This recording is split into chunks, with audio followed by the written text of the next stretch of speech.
Devin, the purse. Let's talk about the purse. And why does Mayweather always seem to get the biggest chunk out of his fights? Well, Mayweather's basically running it off the premise that he is the undefeated fighter. He is the #1 ranked pound for pound and in the welterweight division. He's deserving of that. The split is 60-40. So Pacquiao, you know, look, he's #2 in the world pound for pound, depending on which list you look at. Ring Magazine has Vladimir Klitschko installed as #2, which I don't particularly believe in because the opponents that Pacquiao's beaten is of a higher caliber. ESPN has him installed at #2, but regardless, it's the #1 versus the #2 in the welterweight division.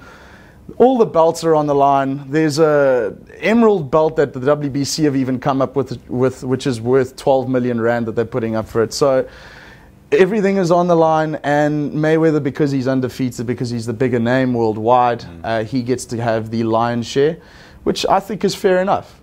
Pacquiao, if he wants the lion's share in the rematch, he's got to go and beat Mayweather and prove that he's the A-list fighter. It's just the reality of what we live in. You a betting man, Nick?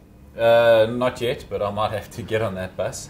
All right, so I had a look at the odds. Yeah, talk to us about the odds. Mayweather's installed as the favorite. If you go to Bet Exchange, I'm sorry I wrote this down as one of the numbers I can't remember. Mayweather 9-20 favorite, which means if you put 10 rand down, you're going to get 4.40 back. Okay. If you're looking at putting money on Manny Pacquiao, which the world has actually been doing, by the way, there's been an absolute windfall of money going on to Manny Pacquiao because obviously there's a bit of value there to be had because he's the underdog. You're looking at 18-10. So you put 10 rand down, you're getting 18 rand back. A draw, if you like that sort of thing, is very handsomely odded at 20-1. Okay. So, you know, there's as you get closer to the fight, there will also be other bets that will be produced. So you can bet on knockout, what round, you can bet on fouls, you can bet on low blows, all that sort of thing. But at the moment, it's installed as Floyd Mayweather, the favorite. Do you foresee a knockout? Do you think this is going to go the full rounds? And how are the two fighters, I guess, preparing for this fight? What are their sort of contrasting styles? Well, look, the style of Mayweather is that of a counterpuncher. The style of Pacquiao is a come forward, more attacking left-hander. Now, southpaw. A southpaw, exactly. Well done, Nick. You've been paying attention. I'm a southpaw.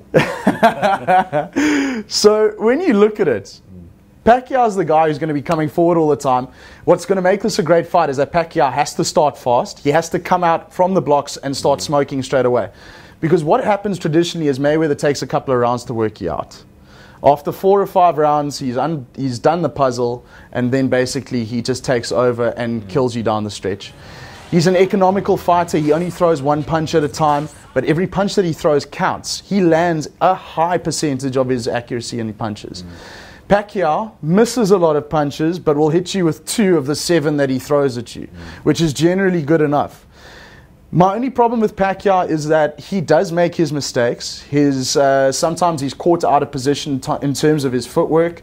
He has a habit of dropping both his hands when he comes in swinging punches. And for a guy like Mayweather, you're coming in, you're dropping your hands, he's going to make you pay.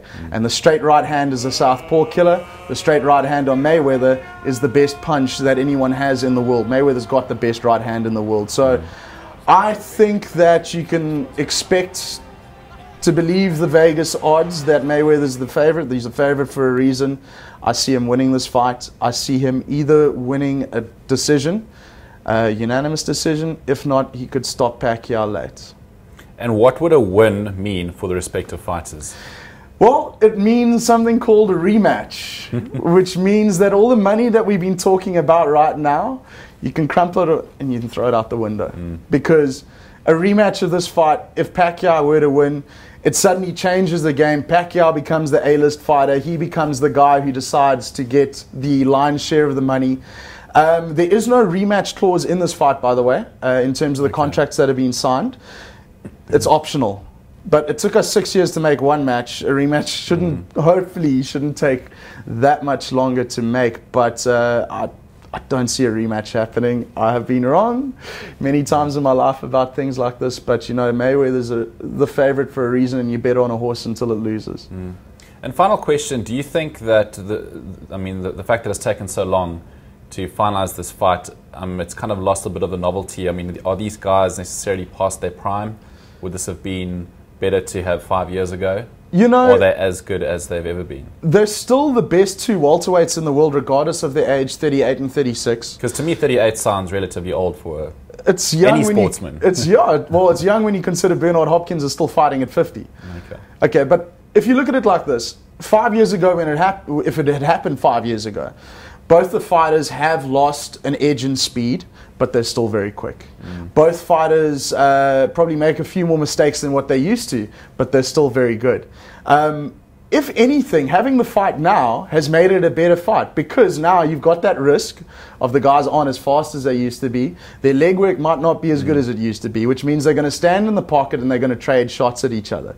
Whereas years ago, you would have probably seen more of a Mayweather dancing around, Pacquiao's footwork being better, being a bit more circumspect as to whether they get into the pocket and they start trading shots on each other. So 5 years later, I think we've got a better fight, because they're going to stand there and they're going to bang away at each other, and that's what the crowd wants to see. So, you know, if the fight had been made 5 years ago, I still see it ending the same way, because remember, Mayweather was better 5 years ago than he was now. And he was the best back then. Pacquiao was also better than he is now, but he wasn't the best back then. So just going on that premise alone, I think we got a better fight now, 5 years down the line, than what we would have got 5 years ago when the two guys were more in their prime. But they're still the two most dangerous welterweights out there, and I think we should just thank our lucky stars that we got this fight made in any case, because it took damn near 6 years. Well, I know the world can't wait for this fight, so yeah, I'm sure we'll speak to you again close to the time, perhaps do a post-mortem. I'd love to, and hopefully I'll be right in my prediction this time. Okay. Thanks, Dev. Thank you, Nick.